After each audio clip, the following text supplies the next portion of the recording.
Pilpres 2024 sudah di depan mata. Nama-nama capres sudah mulai muncul di teriakan pendukungnya. Beda pilihan tidak masalah. Toh siapapun yang menjadi presiden pada 2024 nanti, itu pilihan terbaik. Selasa 13 September 2022, saya wawancara eksklusif dengan Ketua Umum Gerakan Puan Maharani Perjuangan Nusantara atau MAPAN, Insinyur Feriko Sitepu MPWK. Saksikan wawancara eksklusif pemimpin masa depan YouTube channel, salah satu program dari Yayasan Bintang Masa Depan The Future Leader Foundation. Oh ya, narasumber kita kali ini Insinyur Feriko Sitepu MPWK, ex-Balitbang Pus DPP PDI Perjuangan 2001-2005, ex-Lat Sitarda 14 Kalimantan Timur, Ketua Umum Yayasan UMKM Indonesia, Della Rohitas, dan alumni ITB tahun 1998. Assalamualaikum warahmatullahi wabarakatuh. Salam Om Swastiastu, Namo Buddhaya, salam kebajikan, salam sejahtera untuk kita semua. Pada kesempatan siang hari ini, di samping kiri saya sudah ada Ketua Umum MAPAN. MAPAN adalah Gerakan Puan Maharani Perjuangan Nusantara. Gerakan Puan Maharani Perjuangan Nusantara. Wah, ini bau-baunya ini udah satu gerakan benang merahnya kuat sekali ini. Ini dukungan untuk Mbak Puan Pilpres. Ya, kita mendukung Mbak Puan untuk menjadi calon presiden yang akan diusung oleh PD Perjuangan nantinya. Dan ya sampai kita terus berjuang sampai nanti Ibu Mega memutuskan ya siapa yang akan diusung oleh PD Perjuangan. Ya setelah itu ya kita menjadi aliran yang bersama-sama. Tapi kalau melihat deh sosok Mbak Puan sendiri, memang dia selain ya sekarang sudah mulai tuh saya melihat rekaman video itu ke daerah kemana. Ini memang kita sebagai netizen nih, saya sebagai YouTuber juga menangkap, wah Bu Puan udah turun terus nih gitu kan. Nah, Abang sebagai Ketua Umum memang udah seluruh Indonesia atau di mana nih? Atau gerakan dari mana? Bu Puan sendiri atau dari MAPAN sendiri? Kalau MAPAN itu sendiri ini sifatnya independen. Jadi kita masyarakat ini punya inisiatif sendiri. Karena kita menganggap bahwa Mbak Puan itu memang DNA-nya itu adalah DNA pergerakan, perjuangan. Jadi memang kita udah tahu kan. Jadi semangat perjuangannya itu ya turun dari Bung Karno, Mbak Mega dan Mbak Puan. Nah, itu. Ya memang kalau dilihat dari sisi sejarah, siapa yang nggak kenal dengan Bu Puan, Ibu Megawati, Bung Karno. Tapi ini izin sedikit menanya lebih dalam lagi. Iya. Yang diganggawangi untuk capres nih, kemarin kan muncul Pak Ganjar tuh. Kita orang awam taunya Pak Ganjar PDI loh. Oh iya betul. Nah, Dia juga salah satu kader terbaik. Ya. Jadi gini, kita ini kan negara demokrasi ya. Jadi masyarakat itu kan bebas menyampaikan aspirasinya. Dan kita kebetulan ya menyampaikan aspirasi kita untuk mendukung Mbak Puan. Gitu. Karena kita yakin bahwa Mbak Puan ini adalah seorang figur yang memang cakep, ya, seorang figur yang konsisten, seorang figur yang memang sudah dipersiapkan, ya. Jadi siapa perempuan pertama yang menjadi ketua DPR ya Mbak Puan. Siapa Menko yang pertama di negeri ini ya Mbak Puan. Gitu. Jadi dia sudah diuji, diproses di dalam ketatanegaraan kita. Nah, ini ada pertanyaan yang mungkin bisa mewakili ya, karena beberapa waktu yang lalu saya sempat foto-foto capres tuh saya banding nih ke masyarakat tuh, khususnya yang berada di Riau. Mau pilih mana? Salah satunya memang banyak yang ke Ibu Puan. Makanya kan saya bingung, wah ini atas dasar apa gitu kan? Saya lihat Bu Puan kemarin jarang kelihatan gitu Pak Ketum. Sorry aku kalau mau bicara kayak gini, jarang kelihatan di kemarin tuh. Apa saya nggak lihat itu gimana tuh? Lah itu namanya kan kawah candra di muka ya. Jadi seorang personil itu calon masa depan itu memang diasah dulu di kawah candra di muka gitu. Jadi saya terus peningit pun nggak jauh-jauh muncul ya. Jadi nggak dari lahir itu udah disiapin gitu. Jadi enggak gitu. Tapi pada saatnya ya dia muncul gitu. Kenapa tadi saya katakan begitu? Mereka kaget. Ini di Bu Puan, saya bilang sudah ada itu. Bocah aja di Google sudah ada tuh Bu Puan untuk kaget mereka. Nah itu makanya saya tanyakan begitu. Iya. Karena memang bangsa ini kan memiliki memori yang cukup positif dengan pergerakan yang dilakukan oleh Bung Karno dulu. Gitu. Nah, jadi saya kebetulan ompung saya itu Rapat Sitepu ya, itu adalah satu-satunya digulis yang dibuang ke Dikul dulu pada waktu zaman Belanda. Nah, jadi di sana dulu ketemu dengan Bung Karno, ketemu Bung Hatta gitu ya. Jadi saya melihat ya seperti kita katakan tadi bahwa saya berpikir itu bukan berpikir apa maunya rakyat gitu. Tetapi ya, bagaimana sih sebenarnya kebutuhan bangsa ini ke depan. Nah, jadi kebutuhan bangsa ini ke depan itu seperti ini. Nah, kita memfigurkan seorang pemimpin, oh ini yang tepat itu ke depan. Nah, izin sedikit ini, ada salah satu generasi muda yang memang dukung Mbak Puan. Melihat apa dari sosok Mbak Puan sendiri? Silakan, biar teman-teman yang lain tahu. Silakan. Ya, Silakan lihat kamera biar teman-teman tahu. kalau Coba saat ini saya lagi berproses, mungkin karena lagi didukung dengan apa ya komunitas kita lah ya, Mapan ini ya, gerakan Mapan ya. Kalau lagi lihat dari ininya ya, elektabilitasnya beliau dari ya posisinya sempat menjadi Menko ini apa? PMK, PMK, itu Pembangunan juga Manusia dan Budaya. sampai saat ini Ketua DPR RI, ya kan? Kita lihat ya bagus-bagus aja sejauh ini dan memang layak untuk didukung, ya kita turut serta untuk mendukung, ya kan? Kalau dari sisi negatifnya ya kalau saya sendiri Siapa sih nggak punya negatif? iya itu lumrahnya manusia, ya kan? Kalau nggak ada positif dan negatif ya itu kan manusia kalau menurut saya, kan? Justru bagi saya Mbak Puan positif terus. Nah, Karena saya baru jarang ketemu, jarang melihat beliau gitu. Justru gitu. Tadi yang saya maksud negatifnya belum terdeteksi saya. Makanya saya bilang ini saya lagi berproses, namanya kehidupan kita dan politik ini dinamika. Ya saya juga nggak tahu. Coba. Tapi sampai sejauh ini detik ini masih hati masih di Bu Puan Maharani. Coba tanya ke daerah nih ya, jejerin itu capres-capres tuh. Kaget ngeliat Mbak Puan, serius Pak Ketum itu. Kan saya lakukan sendiri itu. Jadi gini, di PDI Perjuangan itu kan ada proses ya, mekanisme pengkaderan gitu. Jadi sekarang ini ya memang kemarin-kemarin itu belum diminta untuk seperti itu. Gitu. Tetapi sekarang ini mungkin ada angin dari Ibu juga supaya memberikan kesempatan kepada kader-kader terbaik kita, baik Mas Ganjar maupun Mbak Puan. Ini kader terbaik nih, kader terbaik kita. Jadi kita sama-sama respect sama mereka.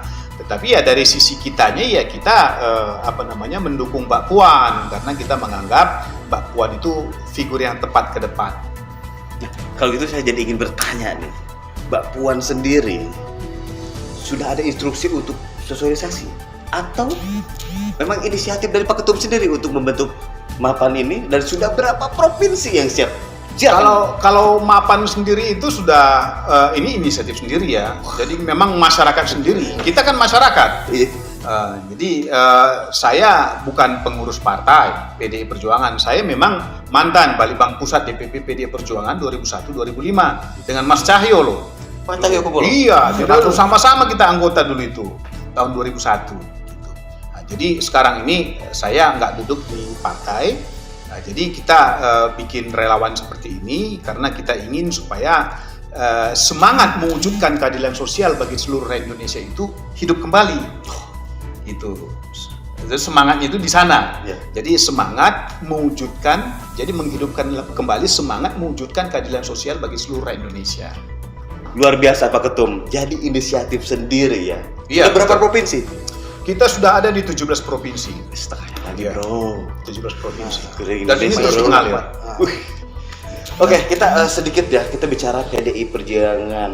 Nun sewu, Ibu, mohon izin saya bertanya, kan kita tahu Pak Jokowi juga dari PDI ini. Iya. Terus Mbak Puan juga kan di PDI. Iya.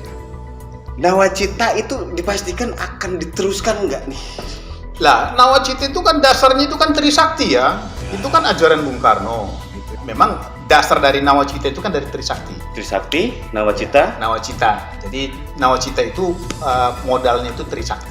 Oke. Turunan ya. Ini saya dapat masukan dari teman-teman di daerah, berbagai macam aliansi masyarakat maupun wong cilik, bahwasanya wah kalau Pak Jokowi selesai nanti nawacitanya nggak nurusi, nggak Jadi diterusin.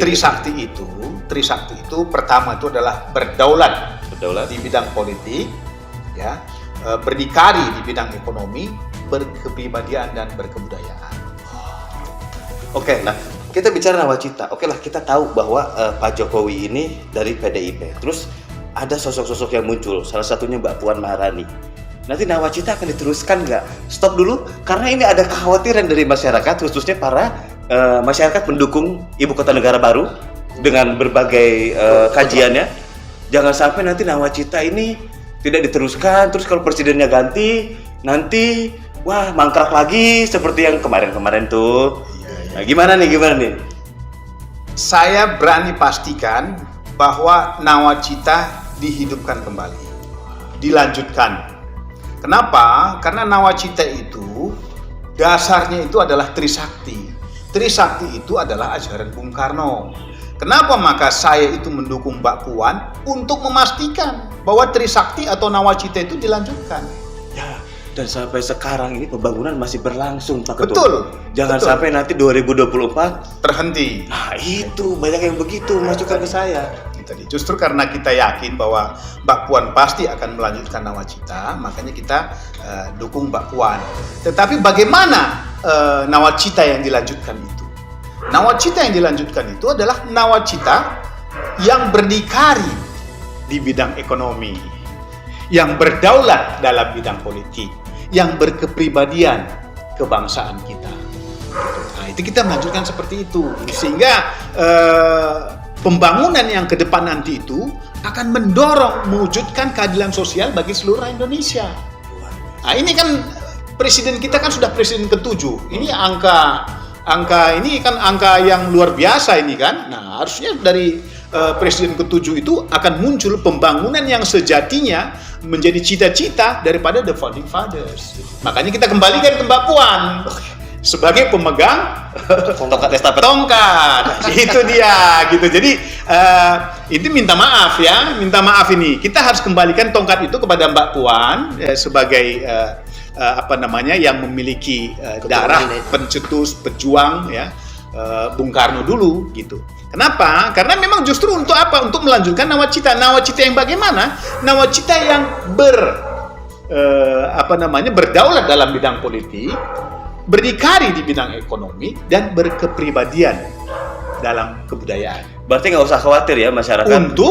Untuk mewujudkan keadilan sosial bagi seluruh Indonesia. Gitu. Jadi Mbak Puan ini begitu kita tawarkan yang seperti itu, pasti dia langsung tekeng gitu. Langsung tekeng dia.